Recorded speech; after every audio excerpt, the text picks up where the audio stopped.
Hey everybody, welcome to Pop Culture Philosophers. I'm Rockin' Robbie Billups, and it's time for the weekly comic book review.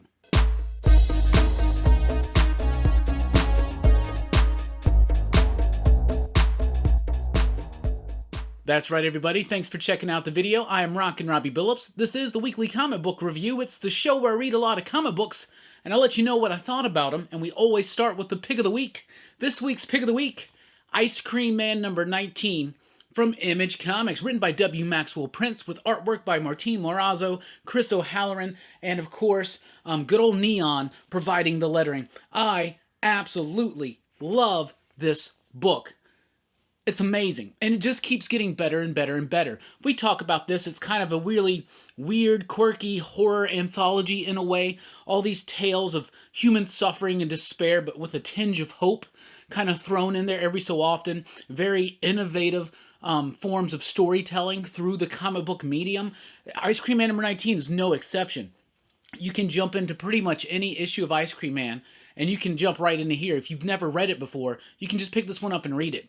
This is a great typical Ice Cream Man type tale, but it's told in a series of steps on how to be a ghost. The entire issue is done this way, where you have an image and you have dialogue, but then you have like step 1, it's like how to be a ghost, put on a sheet. Step 2, roam around and moan.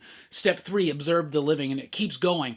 And it's telling the tale of this dude who lives a life in which he feels like he's not seen. And it shows him at different periods of his life, as a child, as a middle-aged man, as an old man, and man, this book is effective. It works, it's innovative, it's trying something new, it's pushing boundaries, and that's why Ice Cream Man's one of the best comic books on shelves, and it's gotten even better. This book started out fantastic, and it just keeps getting better. They keep pushing those boundaries as far as storytelling goes. They keep telling these really nuanced, tragic tales of humanity that are incredibly relatable. The artwork by Morazzo and the coloring by O'Halloran, even in a mostly black and white book like this one, just absolutely perfect. The line work, the coloring, the art, it all works perfectly to capture that tone, and so does the lettering. The lettering is super important in this book as well. One of the books I was missing the most during the entire shutdown was Ice Cream Man. I'm glad it's back, and it's back with a bang, with one of my favorite single issues of a comic book yet this year. Ice Cream Man number 19, the pick of the week. Let's jump over to DC. They got some big releases. After an 11-week delay, we finally have Batman 92. The first full-on Punchline appearing, making a big appearance, talking, being very much a part of the story, and of course her first appearance on cover. She's going to be on the cover A, but of course you got this Art Germ cover B that a lot of people are going to be seeking after. I loved this book. Was it worth the wait? I actually feel like the wait kind of probably helped the debut of Punchline. We got to even build up that hype just a little bit more, and kind of got to throw in the hype for Punchline around with just the hype of DC Comics and comic books in general coming back, right? I actually like the character of Punchline so far. There's a lot of Punchline-y type stuff and Joker War stuff going on, but as we're building up to the Joker War, it's starting to become a little bit more clear, the path to the Joker War, I should say, and I'm enjoying it. So far, this issue, really cool stuff. Gilliam March's artwork was probably the best I've seen on his run on this title so far. Really like the story. James Tynion is really coming into his own as the solo Batman writer and doing a great job there, but what everybody wants to know is Punchline, does it work? For me, the character's working. Everything that I've read so far this year, including this issue, her interaction with the characters that she comes up, her first appearance, her first full-on, I liked it. I liked it a lot. I think James Tynion's doing a great run on Batman. It started off a little slow, and it's been heating up. Punchline's hype definitely helps add to those elements of the story. But overall, I really did like it. I think this is one of my favorite Art Germ covers I've ever seen, and I really like the story, and I'm interested. I tried to say intrigued, but then it morphed into interested. I'm very intrigued and interested in this character. So, heck yeah, really liked it, thought it was solid, and rejoice. It's actually finally out, right? The Joker, the 80th anniversary special, this is going to be a big one because, first of all, not only is it celebrating 80 years of the Clown Prince of Crime with a plethora of amazing comic book creators. You got Paul Dini, you got Jock and Scott Snyder, you've got Tom Taylor, you got Simon Bisley, you've got Dan Mora, James Tynion, Tony Daniel, Eduardo Rizzo, Lee Bermejo, Brian Azzarello. I mean, come on. Did I say Simon Bisley? I meant Simon Bianchi. Anyway, lots of covers, the Decades covers. I had to go with the Sienkiewicz 80s covers, kind of referencing Arkham Asylum. Thought that was cool. Also got to get the Del Auto 90s cover because I really like that one. So those are the two covers I really like. All the stories in here are pretty fun. There's a Denny O'Neil one that's kind of okay. It's silly. It kind of is a throwback to the more innocent time back in the 60s and 70s. But I like the Scott Snyder story. The Tynion story is the origin of Punchline. So you're going to get the origin of Punchline here in the Joker 80th anniversary special. And I liked it. So far, I'm kind of liking the character. Everything, some of the stuff I didn't like about Harley Quinn was how she wasn't very threatening at times. She was always kind of a more jokey character, more humorous, kind of Deadpool-y at times. I wanted a take on her a little bit more maniacal, a little bit more twisted, a little bit more evil, a little bit more sadistic. That's where we're going with Punchline. So Punchline's origins in here, and just a bunch of really great Joker stories. I had a lot of fun with these Joker stories. You got Dan Mora doing the artwork on one of them. You can't go wrong with that. I really like the Scott Snyder and the Jock story. That's kind of where they kick it off. You got some pinups in here. I really like this one. In fact, out of all of these giant-size anniversary one-shot things they've done, including Action and Detective 1000 and Wonder Woman and Flash 750 and the Robin and the Catwoman, this Joker one's by far my favorite. Really like it. Of course, it's a very interesting character with some really high-level talent creating stories for it. So there you go. And if you're on that Joker War Punchline watch, definitely pick that up. Nightwing number 71 is here. Journey to the Joker War. The issue itself, it's okay, but it is 100% explaining what Joker's doing with the character of Nightwing, and how that leads into the Joker War. So there's some really interesting developments that you will want to know if you're going to follow the Joker War.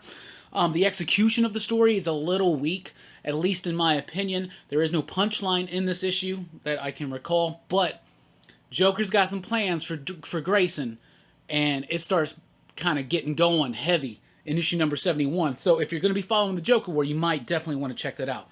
Also, don't forget that Batman Secret Files is out. I know a lot of people usually skip these Secret Files. You don't want to skip this one, especially if you're following Joker War and the Punchline stuff.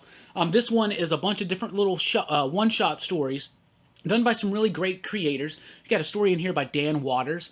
That's great. You got a story by Vita Ayala. You got a story by James Tynion that, yes, does include Punchline, but some really cool stuff all involving the whole His Dark Design story. And there's actually a story in here towards the end, the one that does feature Punchline, that kind of reveals a little bit about Joker's plans for Batman and the Joker War and what's going on. So it's kind of important if you're really going to follow all the Joker War stuff. A lot of people usually skip out on these secret files, so if you find it, I would suggest that you snag it up if you're interested in all the Punchline stuff, all the Joker War stuff. But if you've been liking what Tynion's been doing with his Batman run so far, I think this is kind of a must-read, really cool. It's a big Batman week at DC. Batman The Adventures Continue #1. So this takes the first two chapters that were released digitally back in April, and it puts them now in print. This is a continuation of the Batman animated series. I had been covering these during the digital-only days, unfortunately. But I like it. I think it's cool. It introduces new characters in this series that have never been seen in the animated Batman universe, like Jason Todd and Deathstroke to come. You got a little bit of a Lex Luthor action in here, and a nice, fun, one-and-done story that sets some stuff up that's going to develop even further in the next couple of issues. This book is released digitally first, but here it is in print for the first time. If you're a fan of the animated series, definitely want to check that out. Love that main cover by Dave Johnson, but it's got a variant by Dan Mora. Pretty solid as well. So fans of the animated series, definitely check that out. The Batman's Grave, #7. You know, guys, I'm not usually a variant guy, but you see some variants in the stack this week. That's a Frank Quitely Batman cover that's just absolutely gorgeous. I love it. So glad that Batman's Grave is back. It's one of my favorite Batman titles running right now. Warren Ellis, Brian Hitch doing an absolutely fantastic job. There's some really great humorous moments in here. Not just, we've been really privileged to have these great, sometimes humorous and satirical or witty conversations between Alfred and Bruce, right? And you get that, but you also have some really fun situations that Warren Ellis and company puts Bruce in. You get some the hardcore detective work. You get to see how Batman works, how he's trying to figure out mysteries and all that stuff. Great action scenes, great artwork by Brian Hitch. Batman's Grave is back, and that cover is fire. Seriously, that might be my cover of the week. I don't know. It's just Frank quietly doing a super detailed, textured Batman. How can I not like it? Flash 755 is here. This is the conclusion of the Paradox story and a setup for the big, giant finale that Joshua Williamson's been building up into. And I liked it. Thought it was cool.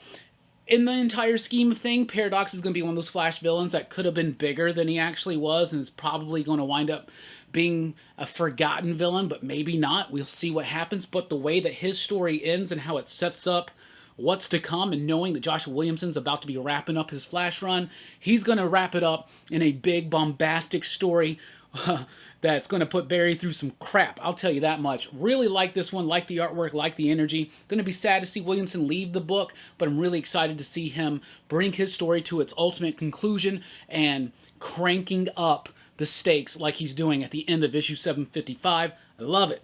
Also, some multiversal type stuff going on there, so you definitely want to check that out. Well, Legion of Superheroes, number 6. I didn't read this book. I haven't been reading it. I read the first couple issues. Didn't really like it, but you want to notice this one if you see it on your shelves, because this is the first appearance of Gold Lantern, and that's making some waves, so I definitely wanted to point that out to you out there. Justice League number 46 is here. Robert Vendetti's doing a decent job telling some Justice League stories, but my problem with it right now is that coming off of Scott Snyder's big run that's leading to Death Metal, these stories feel very out of place, just kind of thrown together. They feel kind of like filler, you know, and that's kind of what it is. It's a filler run of Justice League that's got some okay stuff in it. This has got some cool moments, some cool artwork. Basically, the spirit of vengeance, like the Spectre's, like doesn't have a host, and it's kind of getting all over people, and people are getting pissy at each other, and they go to Themyscira, and they're trying to go to Tartarus and all this kind of stuff. So it's interesting enough, but it's not what I want out of the Justice League, which is something big and epic and cosmic. But we had that. This is just like a placeholder until we get through Death Metal, it seems. Justice League Odyssey, J-Lo, number 21 is out this week. Darkseid's making his big move. He's fully realized now. You've got Jessica Cruz like becoming even more and more badass. If you like that character and you haven't been reading J-Lo, you definitely need to. During the shutdown, I got the opportunity to get caught up on this book, and I'm glad I did, because once Dan Abnett came in, really took this book in a very solid direction and did some interesting things with the characters, including Darkseid. Great cover right there. Decent artwork throughout it, but it's a fun story that I'm really, really enjoying, and it's building up to its conclusion as well, and I'm excited to see where it's going to go. J-Lo number 21 out this week. Lois Lane number 11, the penultimate issue. During the shutdown, I got caught up on Lois Lane and really was digging this like journalist detective noir type thing with Lois Lane and Renee Montoya's question that Greg Rucka and company were doing, Mike Perkins and whatnot. And then in the last couple issues, it got weird. It's hard to follow. I'm completely lost in issue number 11. I know he's referencing a lot of stuff from back in the day, like the crime religion and stuff like that, but I kind of get most of that. But just this book went tonally completely weird in the last couple issues, and it's just a little bit hard to follow. But just one more issue left, and then definitely got to sit down and read it all at once and see how it irons itself out. But right now, a book that I had gotten really excited about getting back into in the last couple issues has kind of started really kind of losing me with some of the story points. Amethyst number 3 is out this week from Wonder Comics. I'm a huge fan of this character. This run's okay. I think it's decent. I'm picking it up because I'm an Amethyst fan. Unless you are not just a hardcore Amethyst fan like I am, you could probably skip this one. I do like Amy Reeder's artwork. I like kind of what she's doing, but she's not really doing anything new that I haven't really seen before in the pages of this book. But it's nice to scratch the Amethyst. I have no idea why I love this book so much, but I have ever since I was a kid. So there you go. Issue number 3 is out this week. We have Superman Giant issue number 3. These things I believe are wrapping up soon, but it's cool. You got some new stories in there, some new content. You got some classic stories reprinted, some modern classics, I should say. But they're fun, great things to read. Relive some of these old school comics and give them away. But I think they're actually ending that. We do have Marvel comics this week. There's 6 of them. I read 4. So I didn't read 2 of them. I can't remember what they were. But there are 2 that didn't, Deadpool's one of them. Deadpool is one of them. The other one's Black Cat. So there you go.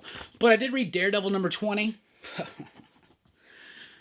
Man, Daredevil number 20 was awesome. Everything that Chip Zdarsky, Marco Cicchetto, everything that they've been building up to, it just has exploded. And issue number 19 was great. Now here we are, weeks later, we finally get issue number 20, and it was everything I wanted. So worth the wait. You've got that Detective Cole, you got Daredevil, you got Kingpin involved, you got all these villains, you got a legit threatening Stilt Man, you got the Rhino, you got the Owl, you got Chaos on the streets of Hell's Kitchen, you got beautiful, luscious artwork, a very satisfying conclusion to what's been built up to, and it's really going to launch off into a very exciting and interesting place. Chip Zdarsky has been killing it on Daredevil. It's one of Marvel's best books, and issue number 20 alone proves why. This book is amazing. Love it.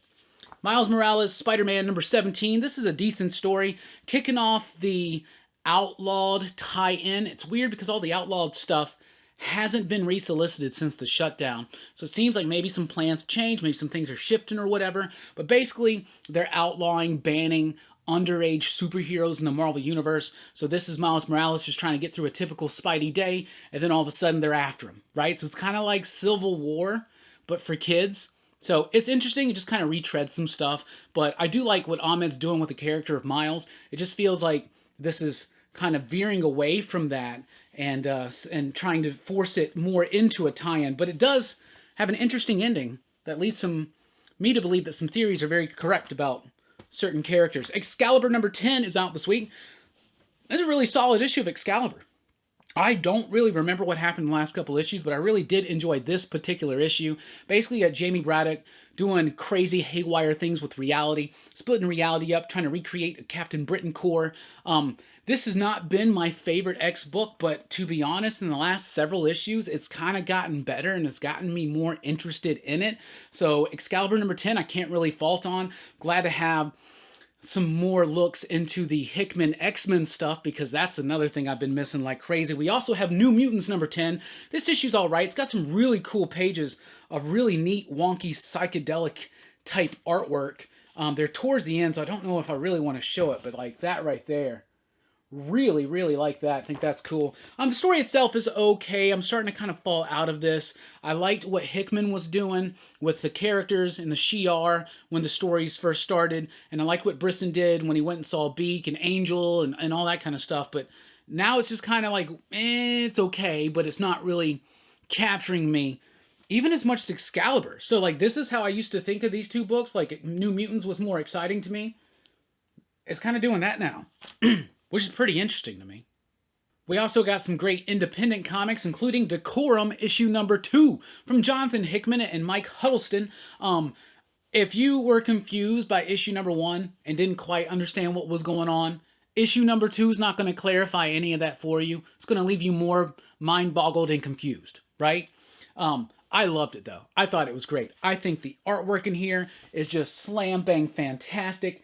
I think that this would do somebody like Jack Kirby proud. The story is interesting. It is a simple story, but it's set in a very complex and well-imagined world. This book is incredibly imaginative. There's a lot of stuff and pieces going on. Hickman just can't tell a story about an assassin with impeccable decorum. He's got to throw it in some kind of weird, crazy sci-fi world with maps and charts and infographics, and there's got to be some kind of like church going on there and a mixture of like spirituality and technology. And yes, if you love Hickman, you're gonna love Decorum. Decorum number 2 was bold, daring, visionary, would have been the pick of the week if it wasn't for that slam bang fantastic issue of Ice Cream Man. Tough competition, but I love the artwork in here. They use a different style for each scene, different coloring, different line work, different flow, different energy, and I'm loving it, really liking it. You're getting to know more about the main character of the book, who is an assassin with impeccable decorum. So you got a lot of like hotty-totty type talk and interesting things going on, and I'm really, really absorbed into this world. And even though you don't know 100% for sure what exactly is happening with this singularity that's being cracked and something they're trying to stop, and then you got the assassin, it's all going to tie together. It's got some great moments. It's got amazing artwork that I could just look at for hours and hours and hours. Decorum number 2 from Image Comics. out this week. Matt Fraction launches Adventure Man, #1 from Image Comics. It's got artwork by Terry and Rachel Dotson. So if you're a Dotson fan, definitely want to check this out. Back before Hawkeye even, like back when they were working together on X-Men, Fraction and the Dotsons decided they wanted to build something together. And they've been slowly working on this book since. It's $3.99, but it took a long time to read. It's got a lot of stuff in it.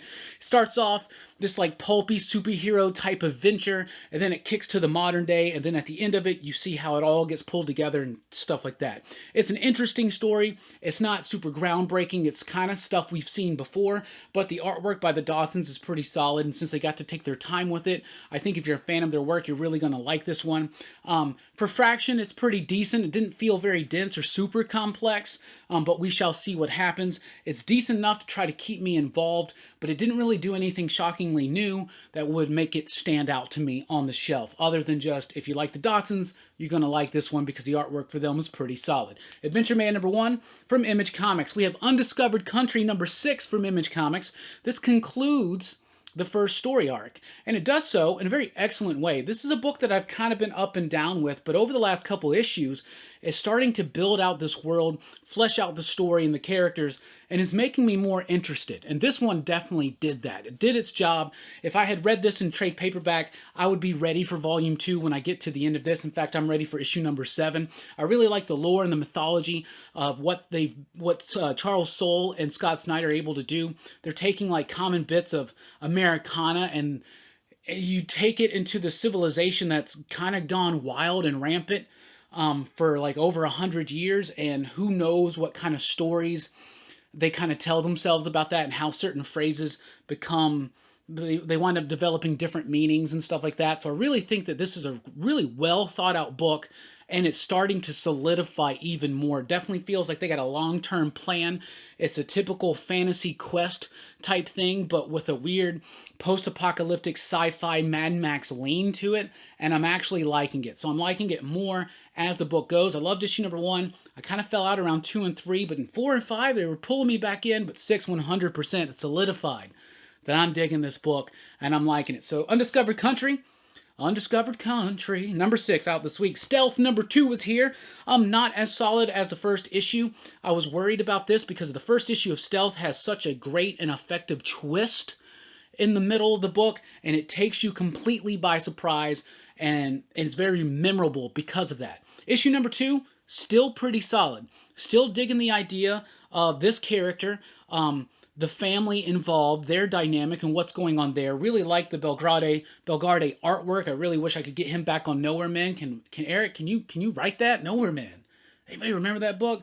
Anyway, the story's pretty solid. It flows right through. The artwork's solid. It's Mike Costa is the writer. It's decent. It's cool. It's not going to wow you as much as issue #1 because it doesn't have that shock factor in it, but it's still pretty decent. It's going to be like a 6-issue series, and I'm encouraged to see how it's going to wind up.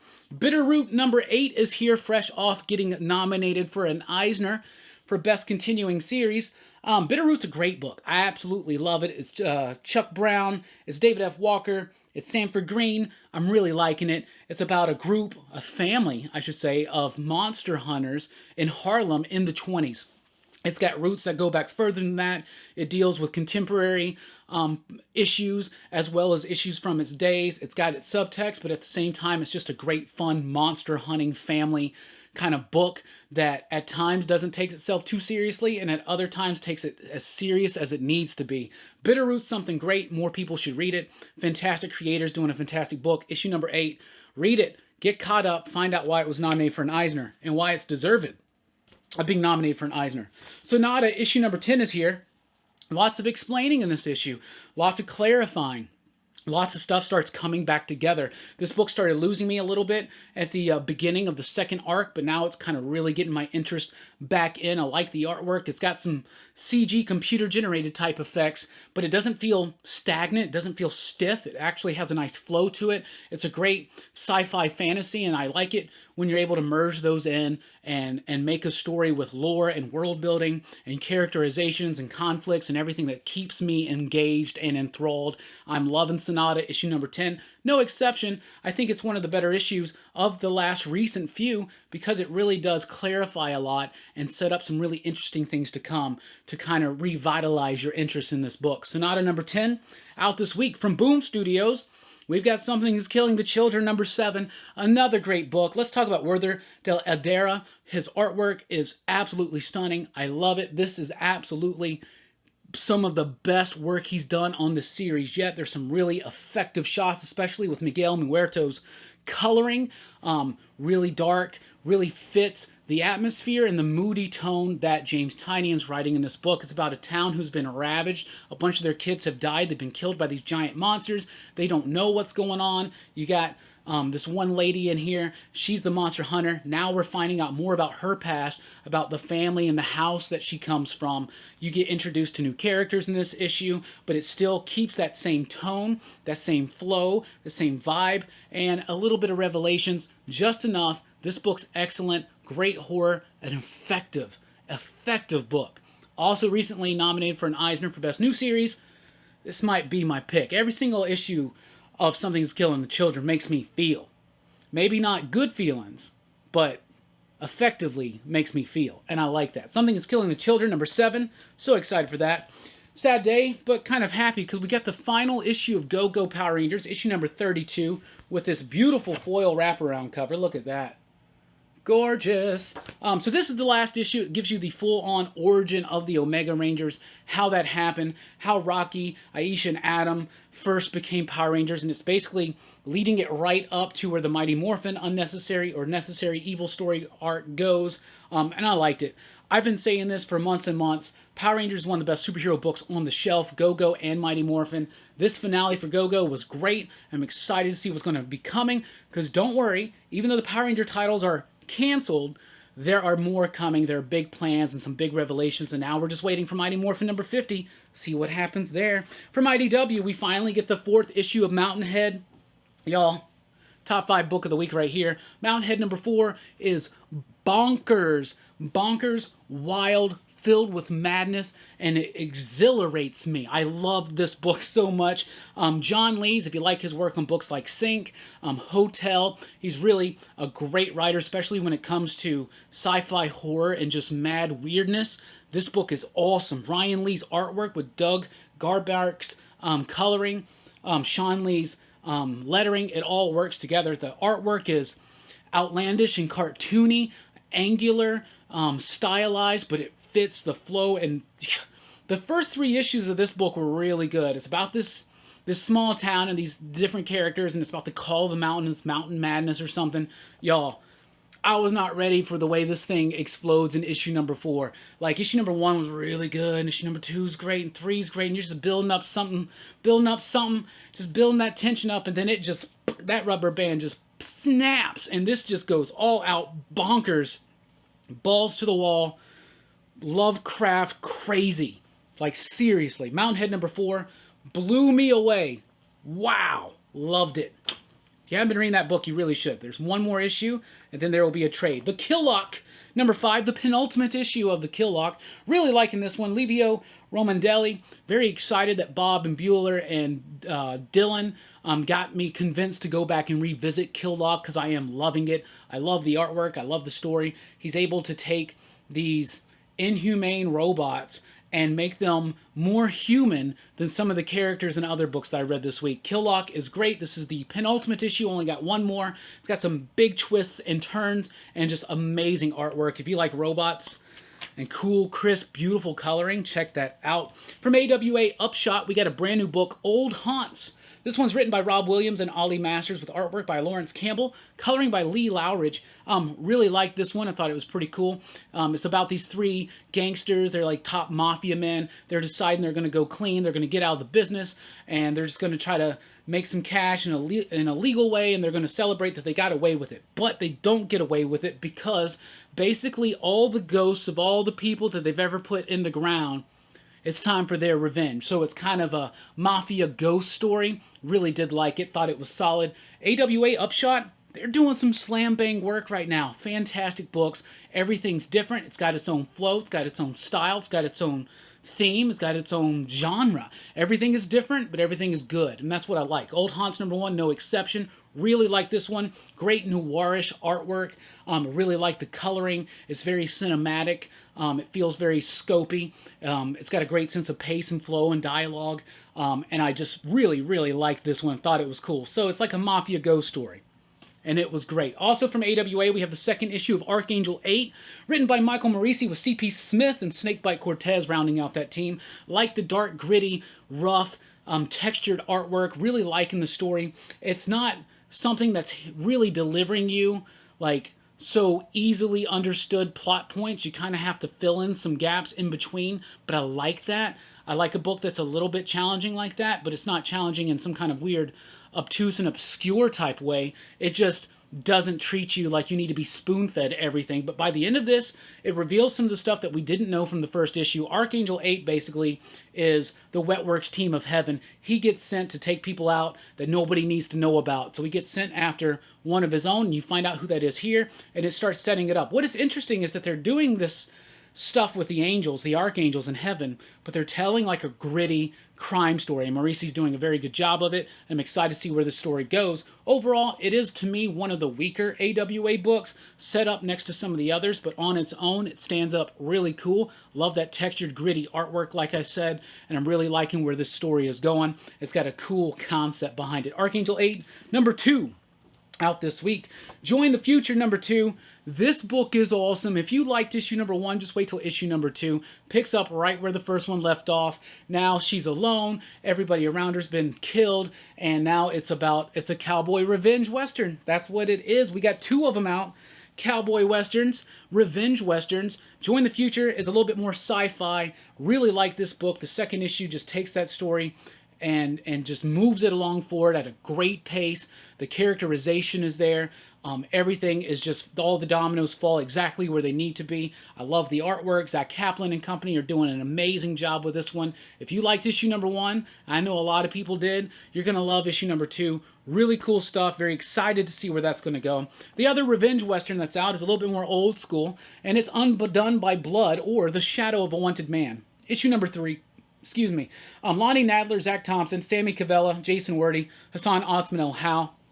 That's an all-star creative team, and they're making an all-star great Western comic book. Really like it. It's set like back in the 70s, I think, but there's also a second story that's going along. She's reading a classic Western tale, so you got both stories going on, and they're reflecting each other. You got some really crazy bits that happen here. It's got a great hook at the ending. I love Sammy Cavella's artwork. The composition, the page layout is near perfection. The gritty, textured coloring of Jason Wordie is flawless, and the lettering by Hassan Otsman El Howe, which goes from that classic, pulpy story to the more modern day story, it's just flawless. This book is amazing. It's going to be one of the best comic books of the year, in my opinion. Undone by Blood, issue #3. If you liked 1 and 2, you're going to love issue #3.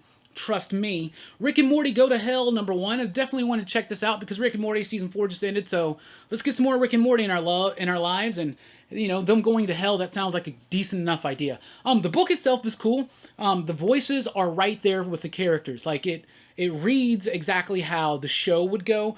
The only problem is on a comic book page, it's kind of dauntingly verbose. Like, it feels like this took a while to read, but I did enjoy it. But it also felt like there was a lot of repetition in it. Like, Rick was basically just kind of doing the same shtick for like a few scenes over and over again, and it kind of wanted the story to kind of get more to the punch, and it doesn't get to the punch really until the end. It's kind of a big long setup, and like I said, because of the verbose nature of the dialogue, it was a little bit of a struggle to get through, but it wasn't a bad story, and the voices of the character were right. It just could have used some editing, I think. Rick and Morty Go to Hell #1. Out this week, though. Vault Comics releases No One's Rose, issue '2. So you got these two siblings. They live in this society where most of society has been wiped out. The last few remaining survivors, it's like like 30,000 survivors, somewhere around there, right? They all live in this like dome, this like bubble, and it has this big giant like super tree in it that's like pumping oxygen and keeping everybody in the dome alive, and outside of that it's a wasteland. They're trying to use science and technology to make plants and humans kind of more like symbiotic, and to boost up the plants so they can grow in a harsher environment. But they're all living in this bubble. But in the bubble, it's like a cyberpunk, but they're calling it solar punk, right? But there's a low level society and a high level society, and you got these two siblings that are kind of on opposite sides of the political spectrum in this world, in this society, and they kind of get all mixed up in all this stuff that's going on, and I think it's really, really cool. And I know, especially after issue number 2, what they mean by solar punk. It does read like a cyberpunk type thing, but it's not about like cold, dark, gritty streets, and technology. It's about like a more like technology that's more organic, biotechnology, biochemistry. They're working with plants. The plants give them the things that they need, not wires and metal, but branches and plants. And it's a really interesting take on a familiar concept and subtext, and I really did like it. No One's Rose, that is Emily Horn and Zach Thompson. Alberto Albuquerque's artwork is amazing. Raul Angulo on the coloring, and Hassan Otsman El Hau on the lettering. My boy Jay's got his second issue of Hellfighter Quinn out this week from Mad Cave Studios. If you like Mortal Kombat, Street Fighter, and that kind of stuff, you definitely pick up that vibe in issue number 2. The energy maintains its consistency. The artwork's pretty solid. I love the coloring. It's got a great sense of dynamic flow at times, especially during some of the fight scenes. Some of the dialogue is a little bit stiff at times, but for the most part, I think Jay's doing a great job with this book. Hellfighter Quinn, perfect for fans of fighting games, Bloodsport, things like that, but in a more exuberant comic booky type world, right? I think this one released last week, but we got our copies in this week. It's The Death of Nancy Drew, Part 1. So Nancy Drew dies, and one of the Hardy Boys is trying to figure out what's going on, and then not everything is what it seems. It was interesting. It was decent. It was a lot of just exposition, a lot of just exposition vomit, but it was kind of neat and interesting. But I'm not super tied into the characters of Nancy Drew or the Hardy Boys. So even though I do appreciate the dark tone to this book, it was okay. I mean, it wasn't bad, but it was just okay. It didn't really have anything, though, that really kind of got me. But if you're a super hardcore Nancy Drew fan, you might want to check that out. Just might. Dryad number 2 is here from Oni Press. I remember liking issue number 1 pretty solidly, feeling like it was kind of like about a suburban family in a fantasy type world, and that is what it is, but it kind of gets more into some action in issue number 2, and it was all right. I did feel a little bit of a disconnect from issue number 1. Maybe that's because I read issue number 1 like, 3 months ago or something. But issue number 2 was okay. It feels like it's trying to be Saga, and it's definitely not going to be Saga, so I would like for it to kind of define itself more fully, and it just feels like it's very reliant on Saga. I don't know. Maybe that's just my comparison, but I don't know. If you read Dryad and you read Saga, let me know if you don't think that this is just kind of a little bit like a Saga light in a way, 2 issues in. But like I said, I felt like there was a disconnect between issue number 1, but that could be because I read that so long ago. Characters are there. It's interesting enough, but it's okay. It's very, very Saga-esque. Anyway, that's what I read. That's what I thought. What are you reading? What are you excited about? What do you think about it? Let us know in the comments down below. So happy to have had over 30 comic books to talk about today. We are back in full swing, so thank you guys so much. Please do like, share, and subscribe, and join us over at popculturephilosophers.com for podcasts and a whole lot more. I've been Rockin' Robbie Billups. Thanks for rocking with us. Keep on reading.